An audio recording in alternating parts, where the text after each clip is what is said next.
Hello, Northlanders. It's Dan Williamson.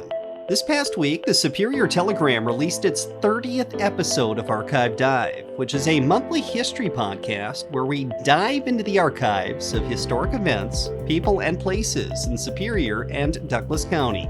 If you haven't checked out Archive Dive yet, I highly encourage you to do so. You can find episodes at superiortelegram.com or wherever you listen to this podcast. For this month's episode, Telegram reporter Maria Lockwood and local historian and retired librarian Teddy Moronic trace the history of the University of Wisconsin Superior campus, and even tell us about an astro-nut who helped raise money for a Superior hospital. The community's determination to bring a normal school to Superior was rewarded when the school opened in 1895. Built in the latest design, it featured adjustable desks and a system that sucked away chalk dust from the blackboards. Destroyed by a fire in 1914, the building was rebuilt and has continued to anchor the campus. In 1962, one of the students at the college spent nearly 100 hours in a space capsule on top of a 40-foot pole to raise money for the Memorial Hospital Fund, dressed in a spacesuit and connected to Earth by a telephone. This astro-nut spent his days eating food delivered by A&W and Chefs, as well as taking calls from local school children. Here is a clip from the episode. He had a phone. Mm-hmm.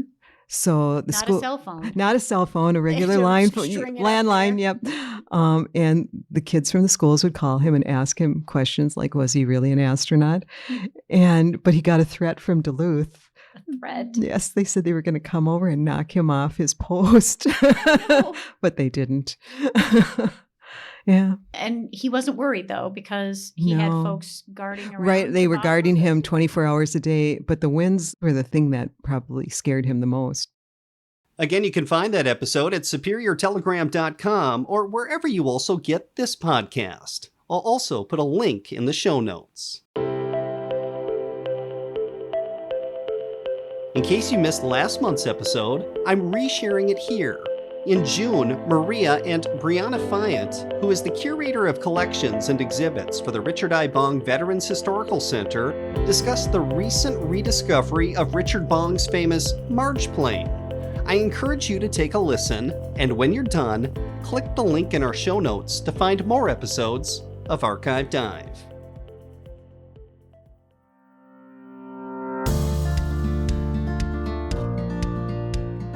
Hello, and welcome to Archive Dive. I'm Maria Lockwood, a reporter with the Superior Telegram. Each month, we dip into files on historic events, people, and places in Superior and Douglas County with local historians. Today, we learn about the search for a piece of Richard I. Bong's story, the Marge plane. The Poplar Man became America's ace of aces for downing 40 enemy aircraft during World War II, the most by any U.S. pilot to date. His most iconic plane was one he only flew for 3 months before it crashed in Papua New Guinea. Now, an expedition has discovered the crash site of the P-38 Lightning Marge plane. Helping us dive into the story today is Briana Fiandt, curator of collections and exhibits for the Richard I. Bong Veterans Historical Center. Hi, Briana. Thanks for joining us today. Oh, thank you so much for having me. It's great to be here. This is some exciting news. It's, I think, maybe the most exciting thing that's happened to the museum since we opened. Amazing. So when did this expedition head out to find the Marge plane? So they left on May 1st of 2024. And then we were actually in almost constant contact with them through Slack and through internet connections that they had with their Starlink system that they brought over there with them. So we found out on May 17th, we got confirmation that they had found the crash site. It was a P-38 airplane, and they had confirmed that it was the Marge plane. So it was sort of like the triple whammy. They got all three. Right away. And how did they confirm that it was the Marge plane? So the first thing they found was a data plate that said this is a P-38J. It was, I think, on a piece of the radiator equipment. And then as they got further into the wreck site, they found a piece of the wing, which was painted red. And that is iconic for Richard Bong's plane. That was not a typical marking that the Army would do. So he decided to paint his wingtips red. And then underneath the wing that they found the last 3 digits of the serial number for the plane, 993. So it was 100%, it is the Marge plane. Oh my goodness. How did you feel when you heard they had found it? I opened the email and I think my jaw just dropped, and I was so excited. So they left May 1st, but this is something that we have been working on almost a year. Wow. Since last summer. We've been working on getting this together and researching it and figuring out how to make it happen. So it's sort of the culmination of a year of work. Definitely. Just yesterday, when we're taping this, you announced that the plane had been found, and there was a media circus. Yes. Everyone's hard work, expertise, and perseverance have made it possible for us to reconnect with a vital part of the shared heritage that connects the United States and Papua New Guinea. This discovery not only honors Richard Bong's memory, but also serves as a reminder of the sacrifices made by all those who served during World War II. It is a tribute to their courage, their service, and their enduring impact on our nation's history. We are so proud to share this significant milestone with the public and to honor the legacy of America's ace of aces, Richard Ira Bong. Now I would like to introduce Steve Kleiman. He is the project manager for Pacific Rex, and he's going to introduce his team. They are right now in Madang, Papua New Guinea. Hello, Wisconsin, and wherever you're tuning in from. Greetings from beautiful Madang, Papua New Guinea. My name's Steve Kleiman. I'm project manager for Pacific Rex. We are absolutely thrilled to join you guys today. It is an exercise in humility for us to partner with the Bong Center in its mission to honor the legacy of Richard I. Bong. Justin Talon is founder and director of Pacific Rex. He has dedicated his life to documenting and preserving World War II aircraft. Justin has helped resolve countless missing in action cases. You want to tell these guys what you found? Hello, everyone. Wow, that's quite an introduction. I'm a little choked up.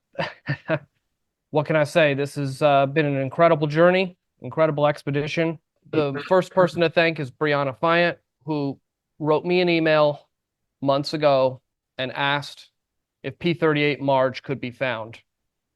I replied to her honestly, saying, I don't know, but let's try and find out. Tell me a little bit about what it took for them to find this plane. What kind of conditions did they have to deal with? Yeah, so Papua New Guinea is a jungle environment. So I have sifted through most of the footage. I still haven't looked at everything yet, but they needed to fly to the capital city, Port Moresby. From there, they flew to a medium-sized city, Madang.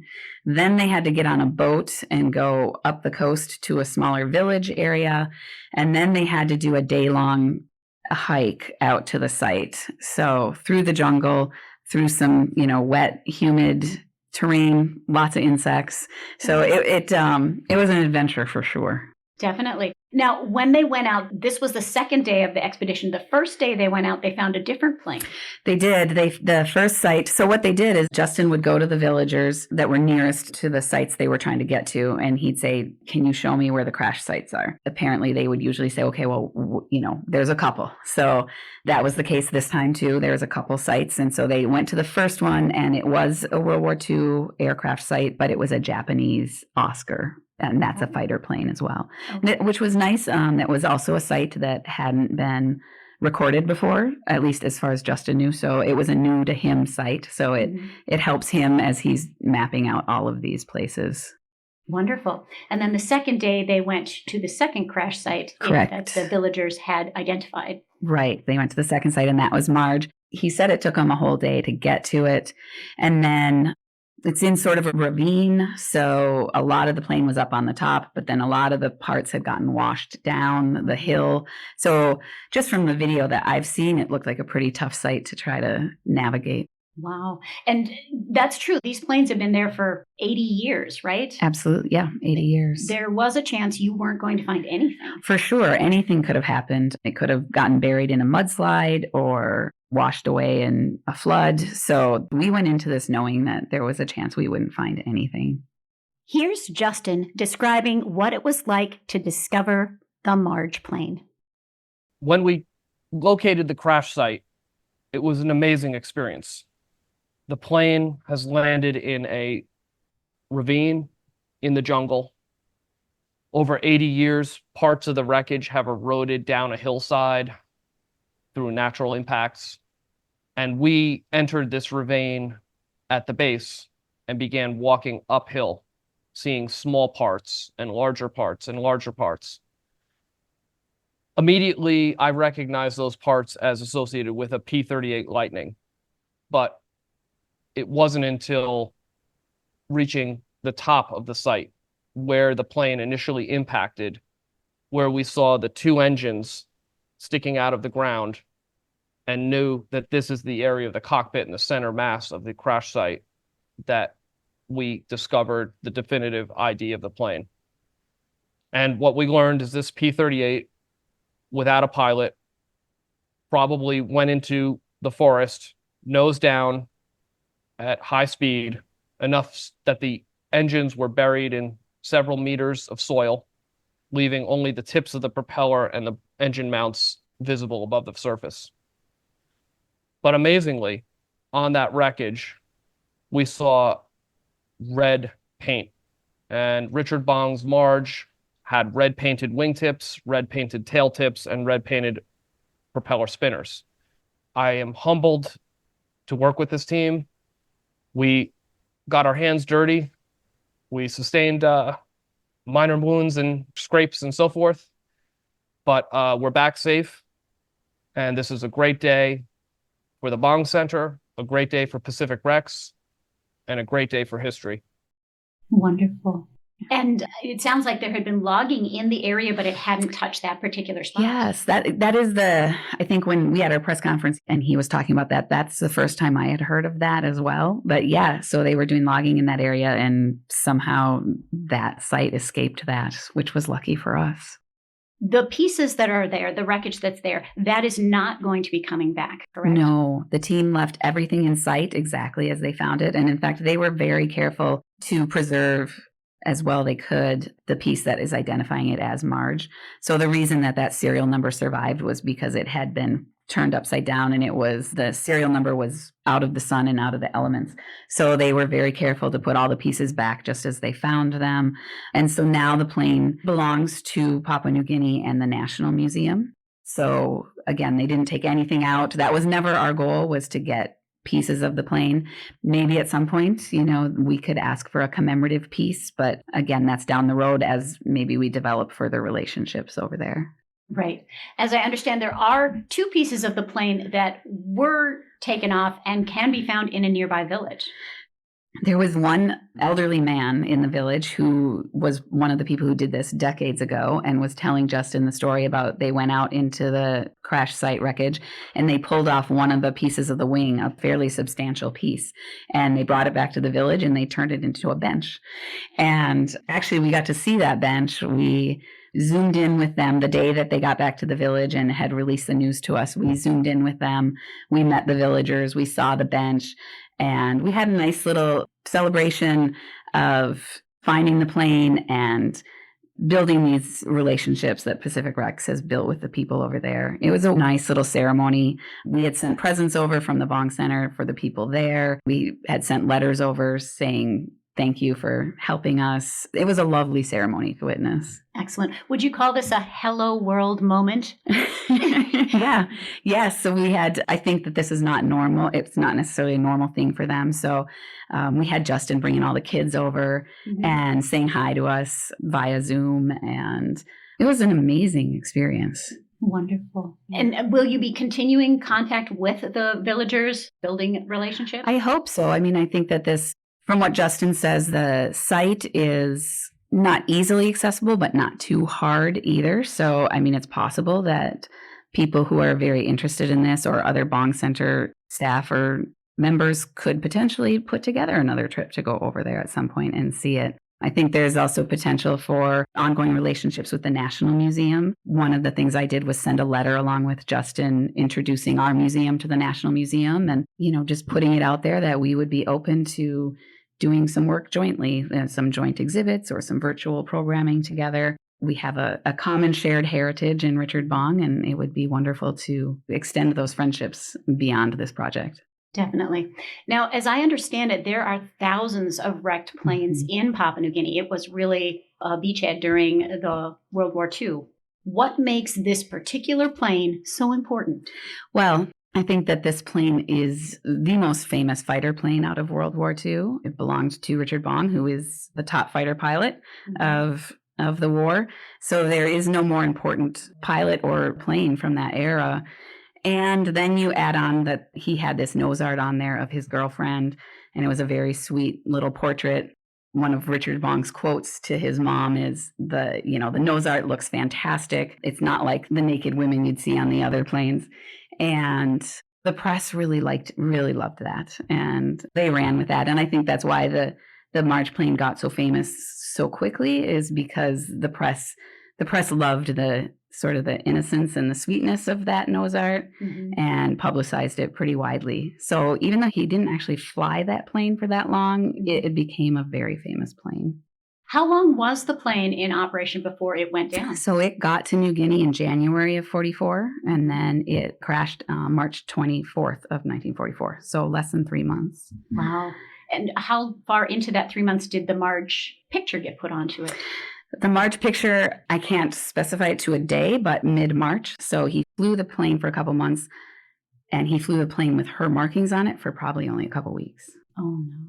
And he was not flying the plane when it crashed? No. There was another pilot, Tom Malone, who was flying that plane doing weather reconnaissance, and he did survive that flight. He was not in combat. He just had engine failure. So he bailed out, and then the plane crashed along the coast of New Guinea. Okay. Was Richard I. Bong unhappy about this? He was, apparently. He was upset. This is the first plane that he had personalized as his own and hadn't gotten to fly it very long before it was gone. So, but then he did later admit, like, no, you know what? I was noticing problems with it the last time I flew it. So it's okay. Okay. I understand that this was not the last Marge plane, though. Were there additional Marge planes that were made? There were. So shortly after it crashed, Dick Bong returned to the States to do a war bond tour and to be at home for some gunnery training. And the military gave him a Marge plane to fly around in the States. So again, that helped ramp up the popularity and recognition of that plane. So he flew the Marge plane here in the States. And then there was another Marge plane when he went back to New Guinea that they recreated. But there's been no confirmation that he actually flew that Marge plane in combat. This plane that we just found, it is confirmed that he flew that plane and shot down 3 of his victories, or shooting down the enemy planes 3 times in that plane. And at the time that he got the plane, where was he? On how many enemy planes had he shot down?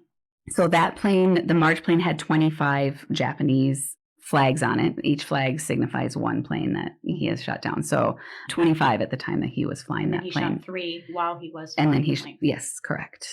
When he put the Marge photo on, he did it a little differently than a lot of the folks did back then, right? It wasn't painted on. No, and I think that's a common misconception. That picture is painted on, but it is not. Marge had given him her wallet photo from her graduation photo, and he had brought that back, and he had a good friend named Jim Nichols over there. And Jim was a photographer and knew how to do this kind of stuff. So he took it and he enlarged the picture, made it much bigger, and then they glued it to the plane, and then they put many, many coats of lacquer over it.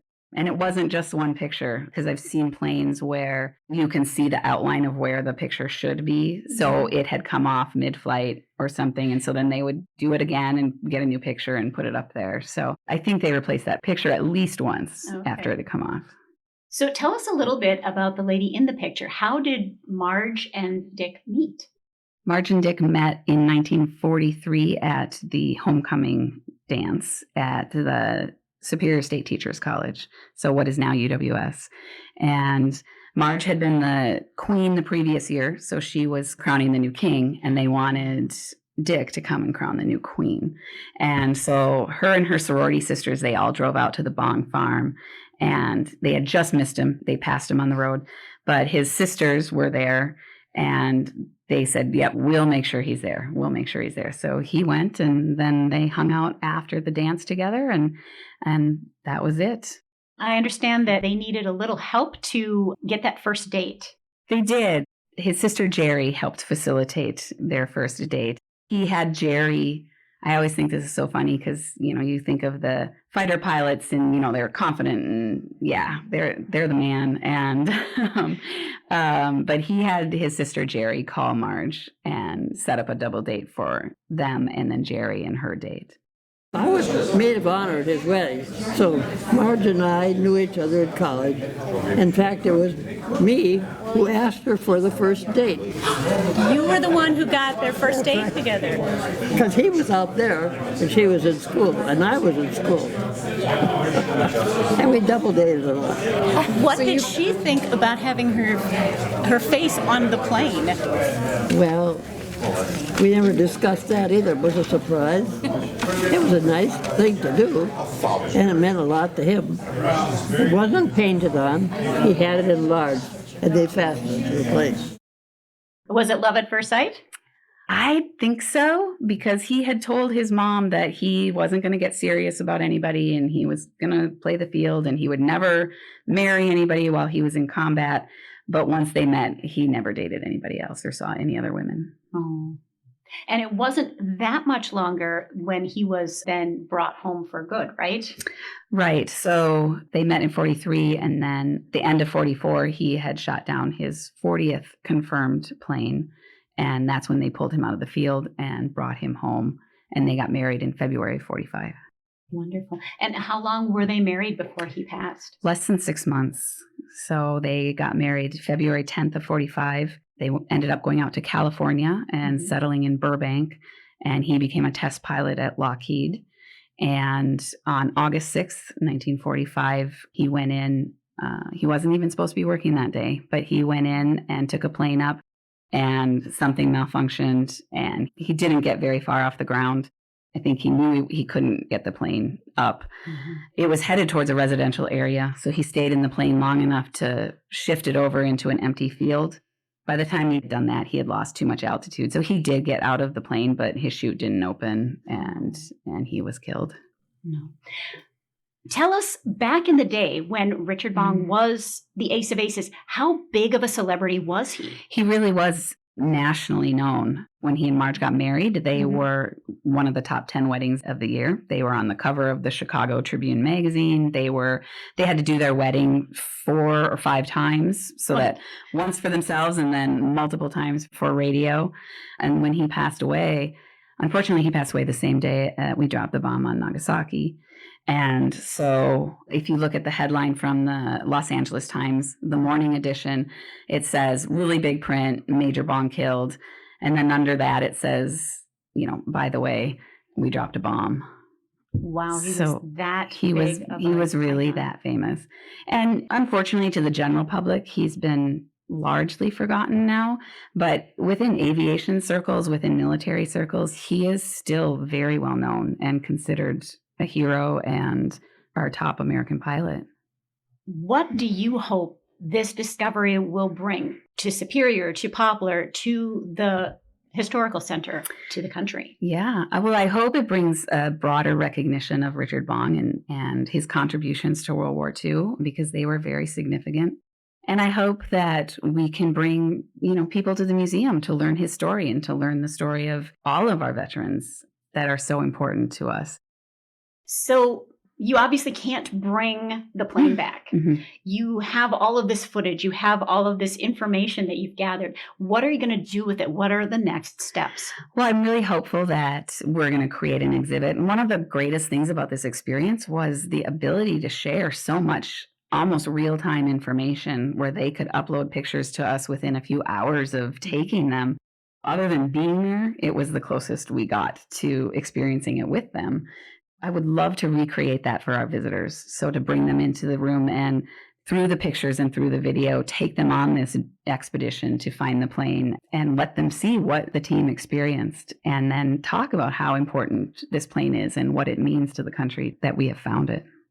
Now, a lot of people will say, hey, I remember seeing that plane, and it was in Poplar. That was not the original Marge plane. No. That was a replica? That was. So it was given to Poplar in 1949, and then it was put up on the pedestal in 1955. So that was, yes, it was given to Poplar by the Air Force. It never left the United States. It did serve in World War II, but stateside only. And then it was put up on the pedestal, and it stayed there until the 90s. Then it was brought down. It was heavily damaged through all the winter weather and rain, and it was taken up to the 148th and then restored with the Marge markings. And then when we built the museum, the plane was returned into the museum, the half-built museum, and then we built the rest of the museum around it. Wonderful. Okay, so if people come to the museum, they'll see the replica that Yes. once was out at Poplar. 'Cause Yes. folks who live out in the county remember seeing it, I'm sure. Yes, it is the same plane. Wonderful. Is there a Poplar connection to all this? I know it's almost 8,000 miles from Poplar to Papua New Guinea, but could there be a local connection? So one of the things that we are exploring right now is developing a sister city relationship between Poplar and Madang over in Papua New Guinea. So that's the closest city to where the Marge plane crashed.